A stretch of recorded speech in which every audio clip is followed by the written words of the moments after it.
Known as the silent thief of sight, glaucoma is the term for a group of eye conditions that, if left untreated, is one of the leading causes of blindness for people over the age of 60. Glaucoma is a disease that causes damage to the optic nerve and is associated with high intraocular pressure. The optic nerve is the part of your eye that sends what you see to your brain. Damage to the optic nerve can lead to permanent and complete vision loss if not detected in time. Glaucoma frequently begins gradually and subtly, and may have no symptoms.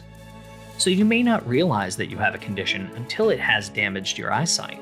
It's imperative that you get your eyes checked regularly, as damage from glaucoma is irreversible.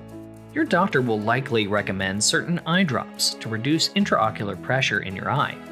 Depending on the severity of your condition, your doctor may also recommend surgery. Glaucoma is a lifelong illness, so if you're receiving treatment for it, your eye doctor will want to check in with you regularly, typically every 3 to 6 months.